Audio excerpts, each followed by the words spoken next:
ध्यानं मूलं गुरोर्मूर्ते पूजा मूलं गुरोर्पादं मंत्रं मूलं गुरोर्वाक्यं मोक्षं मूलं गुरोर्कृपा. सर्व भक्तमंडळींना नमस्कार. मी प्रमोद रेंगे आणि आपण पाहतात माझं यूट्यूब चॅनल मोक्षगुरू रामकृष्ण सरस्वती गुरु. आज मी आपल्यासाठी 207 क्रमांकाचा व्हिडिओ करत आहे आणि आज 29 जुलै ही तारीख आहे आणि आज गुरुपौर्णिमा आहे. आज बुधवार आहे.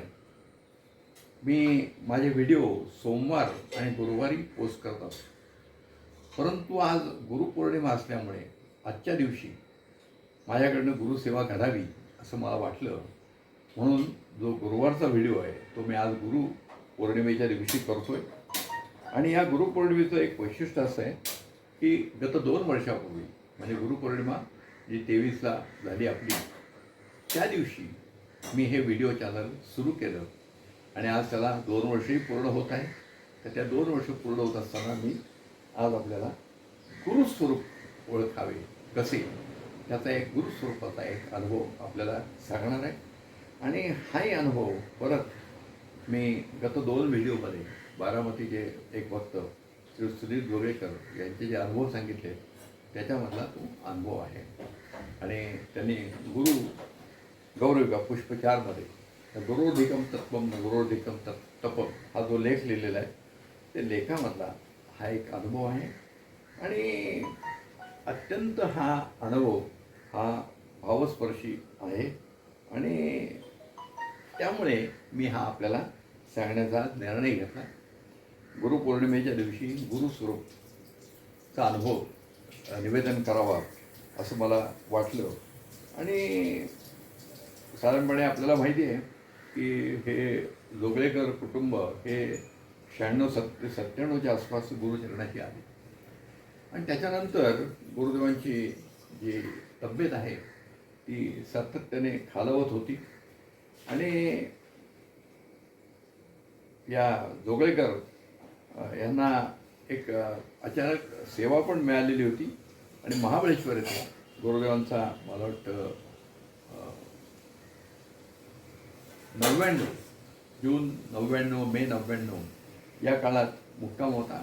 गुरुदेवांच्या देहाची लाहीलाही होत होती, त्यामुळे त्यांना थंड हवेच्या ठिकाणी घेऊन जावं असं गुरुभक्तांना वाटल्यामुळे महाबळेश्वर येथे गुरुदेवांना त्या ठिकाणी आपण घेऊन गेलेलो होतो. आणि गुरुदेव तिथे गेल्यामुळे अनेक भक्त मंडळी तिथे सेवेला जात होती. त्यात जोगळेकरांनाही सेवा मिळालेली होती आणि ही सेवा म्हणजे जे पडेल ते काम करायचं हा भाग होता. त्या ठिकाणी अंगण झाडणं असेल, सरवणं असेल, गुरुदेवांच्या बरोबर मागे पुढे प्रवास करणं असेल, जेव्हा गुरुदेव फिरायला जातात तेव्हा हे सगळं काम ते करत होते. आणि 99 साली गुरुदेवांनी आपल्या देह ठेवला, आपल्या सगळ्यांना विदितच आहे. तर ज्या दिवशी गुरुदेवांचा देह ठेवला गेला काय 8 सप्टेंबर 1999, तर त्या या बारामतीमध्ये जोगळेकरांचा निवास आहे आणि तिथं एक पुरोहित त्यांच्याकडे कायम येत होते. त्यांना आपण या पुरोहित वर्गाला आपण नेहमी गुरुजी असं म्हणतो. कोणही जर आपल्याला हे दिसतंय पुरोहित वर्ग तर आपण त्यांना गुरुजी म्हणतो. तर गुरुजी हे त्या ठिकाणी बारामतीत वास्तव्याला होते आणि अनेक जी काही कार्य करण्याकरता जोगळेकर त्यांना बोलवत असत. तर ते जे गुरुजी होते ते त्या गुरुजींना एक गुरुदेवांच्या देहावस्थानानंतर एक स्वप्न पडलं आणि त्या स्वप्नात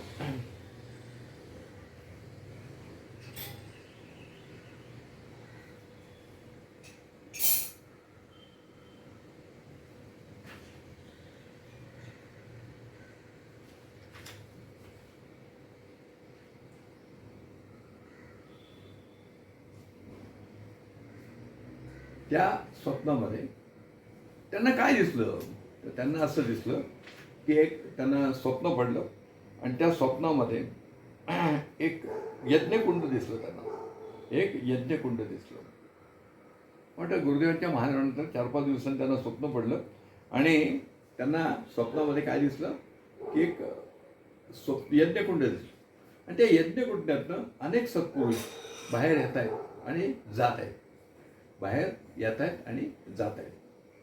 आणि त्यातनं एक यज्ञकुंडातनं एक तेजस्वी सत्पुरुष आले आणि ते तेजस्वी सत्पुरुष या जे पुरोहित आहेत गुरुजी, त्यांनी नाव दिलेलं नाही आहे, त्या गुरुजींकडे रोखून बघायला लागले. आणि असं स्वप्न आपल्याला का पडावं, काय त्यांना काही अर्थ होऊन गेला. आणि हे गुरुजी नाना महाराज तर्णेकरचे शिष्य होते आणि हा अर्थ आपल्याला समजत नाही म्हणावर त्यांनी जे नाना महाराजांचे शिष्य होते मग त्यांचे दिल्लीमध्ये या गुरुजींचे गुरुबंधू होते आणि ते परमार्थात मोठे अधिकारी होते. मग त्यांना घरून त्यांनी फोन लावला आणि जे स्वप्न पडलं त्या स्वप्नाचं त्यांनी वर्णन केलं आणि त्या स्वप्नातलं सगळं वर्णन ऐकल्यानंतर ते जे अधिकारी म्हणजे त्यांचे गुरुबंधू होते त्यांनी दिल्लीतूनच विचारलं फोनवर, अहो तुम्ही त्यांना ओळखलं नाही का, ते नगरचे क्षीरसागर महाराज आहेत आणि ते कालच अनंतात विलीन झालेत.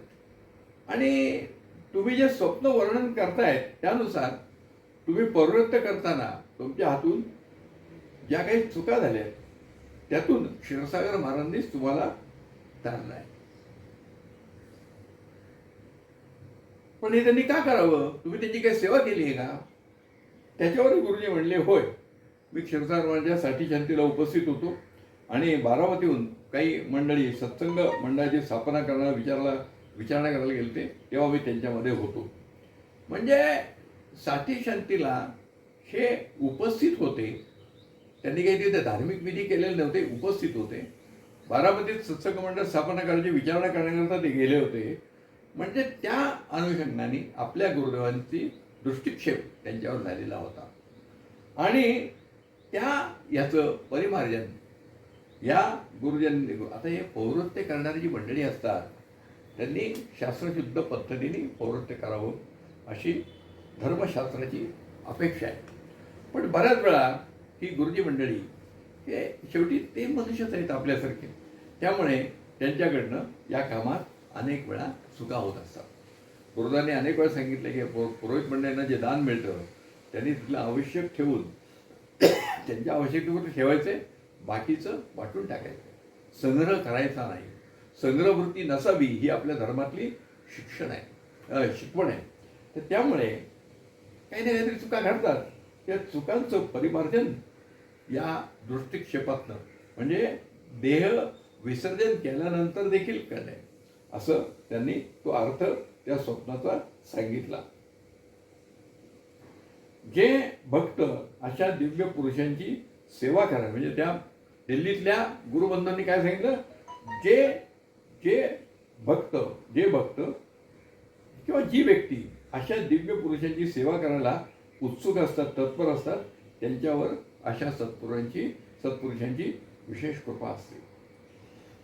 हा अनुभव आपल्याला काय सांगतो, एका यज्ञकुंडातनं हे सत्पुरुष बाहेर येत आहेत असं त्यांनी सांगितलं आहे. हा जो अनुभव आहे हा गुरुस्वरूप ओळखण्याचाच आहे.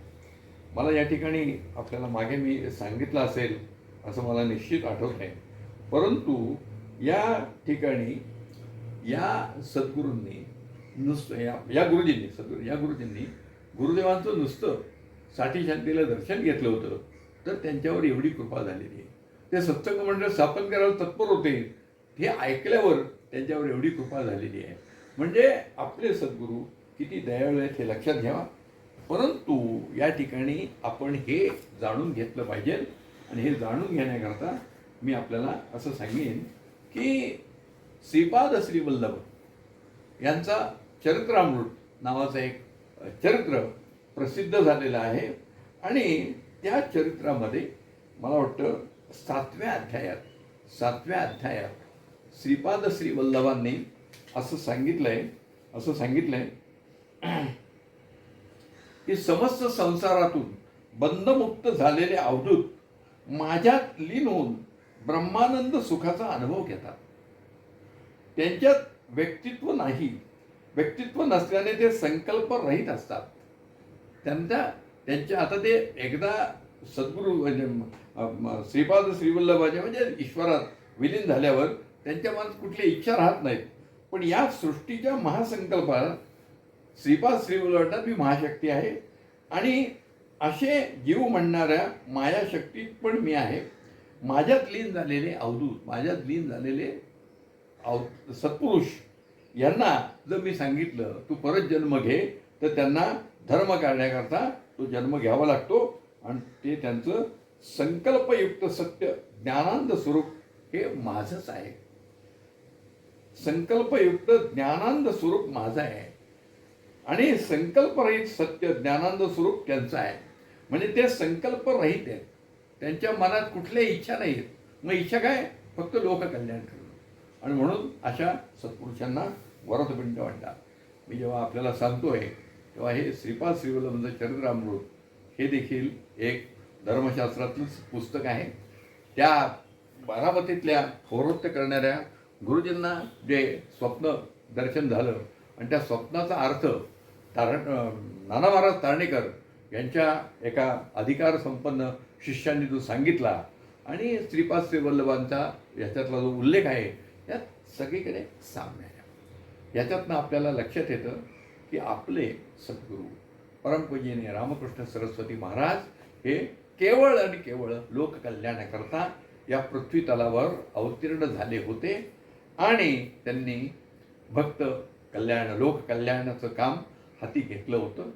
ते काम जरी त्यांचा देह 8 सप्टेंबर 1999ला देह विसर्जन केला असला तरी त्याच्यानंतरही चालू आहे. म्हणजे गुरुदेवांच्या देह ठेवल्यानंतर या गुरुजींना ते स्वप्न पडावं, त्या तेजस्वी पुरुषांनी यांच्याकडे बघावं आणि त्याचा अर्थ नाना महाराज तारणेकर यांच्या गुरुबंधूंनी सांगावा दिल्लीत बसून. आणि तिथं त्यांनी ताबडतोब सांगितलं की काल नगरचे क्षीरसागर महाराज अनंतात विलीन झालेत. ही सगळी कसं आहे बघा, ते दिल्लीत बसलेले आहेत, त्यांना ताबडतोब बातमी कोणतरी सांगितली अशातला काही भाग नसतो. परंतु असे जे अधिकार संपन्न सत्पुरुष ज्या ठिकाणी असतात, नाना महाराज तारणेकरांचा देखील अधिकार या क्षेत्रात फार मोठा आहे. तर अशा या अधिकार संपन्न व्यक्तीने जे बारामतीच्या या पुरोहितांना सांगितलेलं आहे, जे जोगळेकर यांच्या माध्यमातून आपल्याला कळलं आणि मला श्रीपाद श्रीवल्लभांचा मी आपल्याला दाखला दिला आहे. आज गुरुपौर्णिमा आहे. या गुरुपौर्णिमेच्या उत्सवानिमित्त हा मी व्हिडिओ सकाळी 10:05 प्रकाशित करणार आहे. त्याच्यामध्ये आपल्याला हे कळून येईल की आपल्या सद्गुरूंचं गुरुस्वरूप काय आहे. तर आपण या ठिकाणी थांबूया. श्री गुरुदेव दत्त. आज या ठिकाणी मी गुरुपौर्णिमा असल्यामुळे एक फक्त आपल्याला निवेदन करतोय की मी हे जे व्हिडिओ चॅनल सुरू केलेलं आहे ते केवळ माझ्या सद्गुरूंची स्तुती करण्याकरता केलेलं आहे. आणि या ठिकाणी मी परत आपल्याला सांगतो की मी कोणतंही नियोजन करत नाही. या तारखेला या भक्ताचा, त्या तारखेला या भक्ताचा अनुभव सांगा असं काही नसतं. मी 4-5 पुस्तकं घेऊन बसतो, मी त्यातलं काहीतरी वाचन करतो, ते माझ्या डोक्यात शिरलं की त्याच्यावर चिंतन मनन करतो आणि मग तो व्हिडिओ करायचा ठरवतो. ते करत असताना मी काही थोडेफार पॉईंट काढत असतो, परंतु मी जे पॉईंट काढले त्या पॉईंटमधले पॉईंट बाजूला राहतात आणि माझ्याकडनं काहीतरी वेगळंच बदलून घेतलं जातं की जे म्हणजे योग्य आहे असे शब्द माझ्याकडनं माझे सद्गुरू वदवून घेतात. म्हणजेच मी असं आपल्याला सांगेन की हे जे मी काही व्हिडिओ वगैरे करतोय ते हे मी फक्त तुमच्यापुढे एक ते मांडणारा हमाल आहे, परंतु ही प्रेरणा सर्व मला माझे सद्गुरू देत आहेत आणि त्यांच्या जे काही त्यांनी सांगितलं आहे त्याप्रमाणेच मी बोलत असतो, बाकी काही नाही. आणि ही जी मी सेवा केली आहे ती गुरुचरणाची सेवा आहे. त्यामुळे आत्तापर्यंत जी काही मी सेवा केली ती गुरुचरणी मी अर्पण करतो.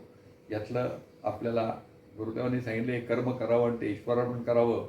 तर माझे गुरु हेच माझे देव आहेत तर त्या देवाच्या चरणी मी हे माझे सगळी व्हिडिओ सेवा अर्पण करतो आणि त्यातनं मला फक्त गुरुस्तवन करण्याची संधी त्यांनी दिली आहे, त्याच्याबद्दल मी गुरुदेवांचा कृतज्ञ आहे.